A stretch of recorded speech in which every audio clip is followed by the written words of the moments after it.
धाराशिव जिल्ह्यामध्ये पुराचा मोठा फटका बसला। यामध्ये प्रामुख्याने फटका बसणारा जो भाग होता तो परंडा आणि भूम होता। आणि या परंडा तालुक्यातील भोत्रा परिसर जो आहे, भोत्रा गाव जे आहे ते पूर्णपणे या गावाला पाण्याने वेढा दिल्याची परिस्थिती आहे। ते आता या भोत्रा गावामध्ये आहे। पाहिले तर यामध्ये हे जे नदीचं पात्र आपल्याला दिसतंय, सीना नदीचं पात्र जे पूर्णपणे गावात आलेलं आहे। या गावामध्ये जी काही घरं आहेत, ही घरं देखील आता पूर्णपणे पाण्याखाली आहेत। या बाजूला जर आपण पाहिलं तर अगदी पूर्णपणे या ठिकाणी घरं पूर्णपणे पाण्यात गेलेली आहेत। त्या दुसऱ्या बाजूला देखील आता या ठिकाणी कुणीही कुटुंब वास्तव्यास नाही, त्यांनी स्थलांतर केलेलं आहे। मोठ्या प्रमाणावर या शेतकऱ्यांचे पिकाचं नुकसान झालंय, शेतीचं नुकसान झालेलं आहे। हे सर्व गावकरी आपल्या सोबत आहेत। काय त्यांच्या भावना आहेत, प्रशासनातील लोक इथं आलेत का, किंवा अनेक उपमुख्यमंत्री असतील, मंत्री असतील, आमदार असतील, यांनी देखील या गावाला भेट दिली।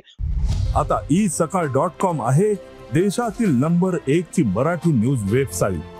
प्रत्येक अपडेटसाठी isakal.com ला नक्की भेट द्या। मात्र यांच्या यांना काही मदत मिळाली का हे सर्व जाणून घेण्यासाठी आपण या भोत्रा गावामध्ये आलेलो आहोत। गावकरी आहेत, काय नुकसान झालं तुमचं? आमचं काय घराचं ह्याचं नुकसान झाली ती पावसामुळे झालं नुकसान। काय मदत मिळाली का नाही आतापर्यंत? नाही आतापर्यंत काय नाही, कोण कोण आलं गावात? कोणीच नाही कोणीच नाही। काय परिस्थिती? पावसाने चांगले नुकसान होऊन गेलेले, ऊस घर पाण्यात गेले, दवाखान्यात जायला रस्त्याचं साधन नाही, इकडे परांडा भोत्रा रोड बंद आहे, रोड नाही यायला रस्ता व्यवस्थित नाही, आजारी पडलं त्याची सुविधा नाही। किती दिवसापासून बंद आहे? जवळजवळ 12 ते 13 दिवस झाले, 15 दिवस झालं। तर ह्या 10 दिवसापासून कुठं नाही, रात्रीच्या 8 ते 3 वाजे 2:30 ते 3 वाजेपर्यंत जागते ते आम्हाला कळालं आलं जागून बाहेर गेलाच का नाही परांड्याला? का जायला रस्ताच नाही, रस्ताच नाही जायला पाण्याला परांड्याला जायला सुद्धा आम्हाला। तर माझी म्हातारी बी मी बी आजारीच पडलोय। आम्ही दवाखान्यात कसं जायचं? इकडं आता इथं पाणी कमी झालं तर आम्ही जाणार, आता नाही तर तोपर्यंत असं दुकानातल्या गोळ्या आणून खातोय आम्ही। हा, अत्यंत बिकट परिस्थिती। मला सांगा, काय अडचण आहे सध्या गावामध्ये? या गावात भरपूर अडचण येते, शासकीय अधिकारी तर कोणी आलेला नाही या गावात। रस्ता नाही परांड्याला झाला, एक 10-12 दिवस झाला रस्ता नाही गावाला जायला। पेशंट आहेत प्रत्येक घरात, डॉक्टरकडे जायला सुद्धा चान्स नाही, कुठनच जाऊ शकत नाही गावातनं। असं कुंडीत टाकले झाले आम्हाला या भोत्रा गावाला। काय नुकसान झाले तुमचे? नुकसान तर भरपूर झालंय, परंतु मी गावकऱ्यांच्या वतीनं मी तुमच्या माध्यम तुम्ही शासनापर्यंत पोहोचवलं त्याबद्दल मी सर्व गावकऱ्याच्या वतीनं तुमचा आभार मानतो। आतापर्यंत शासनाच्या मार्फत कोणतीही सुविधा या ठिकाणी उपलब्ध झालेली नाही।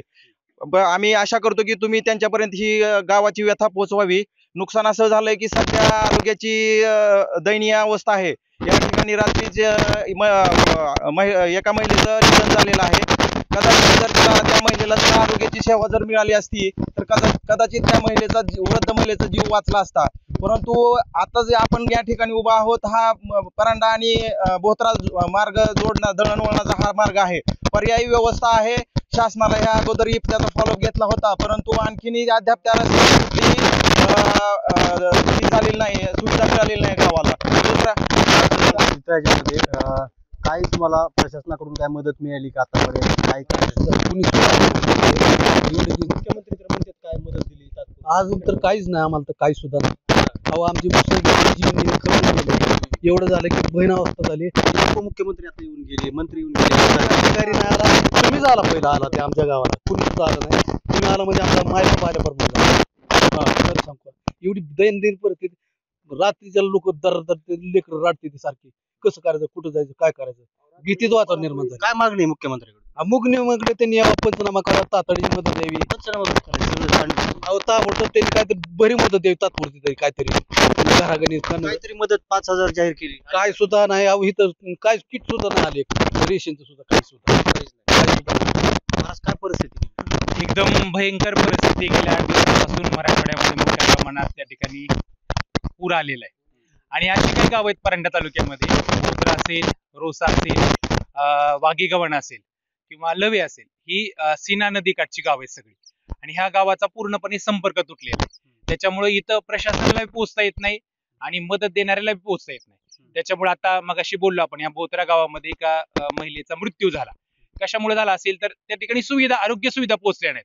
म्हणून महाराष्ट्रातल्या प्रत्येक जनतेपर्यंत हा मेसेज जावा की ज्या ठिकाणी अजून आरोग्य सेवा पोहोचल्या नाहीत, किराणाची किट पोहोचले नाहीत, अशी किट, आरोग्य सुविधा जर आपण या गावामध्ये उपलब्ध केल्या तर त्या ठिकाणी माणसं कमीत कमी संपर्कापासून तुटलेलीच आहेत, पण या ठिकाणी जर आरोग्य दिलं आरोग्य सुविधा उपलब्ध झाल्या उपलब्ध पाहिजे. मला सांगा, एक मंत्री दौरे केले मतदारसंघामध्ये, काय अपेक्षा आता त्यांच्याकडून? नुसते दौरे होईल? साहेब रस्ता तर पूर्ण दोन्ही साईडनं बंद झाला. आता तुम्हाला आम्ही घेऊन आलो ट्रॅक्टरच्या साह्याने. तुम्ही रस्ता बघितला की शिना कोळेगाव कॅनेलचा रस्ता आहे.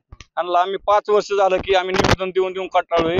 पूर्ण कॅनेलचं पाणी सोडते. दरवर्षी शेतकऱ्याच्या शेतामध्ये कॅनेल फुटतोय आणि पूर्ण रस्ता वाहून जातोय. निवेदन दिलं तेवढ्या पुरतं म्हणतात आम्ही दुरुस्ती काही करत नाही ती. आणि ह्या शिना कोळेगावच्या पूर्ण मोठ्या प्रमाणात विसर्ग केल्यामुळे नदीकाठची 17-18 एकर एका शेतकऱ्याची जमीन पूर्ण ऊसाचं कट आणि केळीचं कट वाहून गेली आहे. तरी अजून पंचनामेच करत आहेत. अधिकाऱ्यांना बोललं तर म्हणतात आम्हाला गावात यायला रस्ता नाही. मग आम्ही सर्वसामान्य लोकांनी परांडा म्हणा कुठं जायचं म्हणलं तर कसं जायचं सांगा तुम्ही. शासनाकडून काय अपेक्षा आहे? शासनाकडून एकच अपेक्षा आहे की आता एक महिला निधन झालेलं आहे एका महिलेचं, परत अजून ह्याच्या जागेवर जर नाही प्रशासनाने जर काय आरोग्य पोहोचवलं तर अजूनही दुसरा फटका होऊ शकतो. ह्याच्यासाठी पर्याय रस्ता नाही. परिपूर्ण गाव पाण्यामध्ये आहे. बरेचशा लोकांचं दळणवळण विस्कळीत झालेलं आहे. तरी प्रशासनाने ह्याची दखल घेऊन जरा थोडीशी काळजी करण्यात यावी. पण इकडं सगळे मंत्री फिरकले, सगळ्यांनी बघितलंय, तरी तुम्हाला मदत कसं काही? आपल्या गावात तर कोण पोचलेलं नाही. आणि मी काल फेसबुक आणि व्हॉट्सअपद्वारे बोत्रा गावची समस्या मांडली. बाबा मेन आपल्या परांड्याला जाणारा जी रोड आहे ती सध्या पाण्याखाली, आपल्याला रोशाला जाणारा बी रोड पाण्याखाली. आपल्याला संध्याकाळी समजा एखादी महिला डिलिव्हरीची असेल, एखादी वृद्ध माणूस आजारी असेल, लहान लेकरू असतं, मग घेऊन कसं जायचं? काय खांद्यावर घेऊन जायचं का? हेलिकॉप्टर बोलवायचं म्हणलं तर ती आपल्या वेळेत पोहोचणार आहे का? आणि तोपर्यंत समजा पोहोचलं पाहिजे तरी ती माणूस जिवंत राहील का? अटॅक आलेल्या माणसाला मर्यादित काळामध्ये दवाखान्यात पोहोचवावं लागतं. आपला आता महत्वाचा प्रश्न, मंत्री दौरे करतायत, आमदार खासदार दौरे करतायत, मदत कधी मिळणार? काय मागणी असणार आहे आमच्याकडे? जर आपण पाहिलं तर अगदी मोठ्या प्रमाणावर जे गावकरी आहेत त्या गावामध्ये जमलेले आहेत. यांच्या अनेक अडचणी आहेत. पूर्ण गाव पाण्यानं वेढलेलं आहे. आरोग्याच्या सुविधा असतील, त्याचबरोबर ह्यांना गावाच्या बाहेर देखील पडता येत नाही. त्याच्यामुळे कुठेतरी शासनाने प्रशासनाने लक्ष द्यावं अशी मागणी जी आहे त्या गावातील ग्रामस्थ करताना पाहायला मिळत आहेत. बालाजी सुरवशे, साम टीव्ही, भोत्रा, परांडा.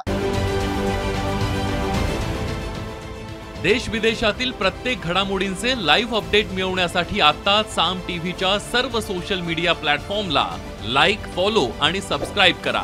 तसंच सर्व नोटिफिकेशनसाठी बेल आयकॉन प्रेस करायला विसरू नका.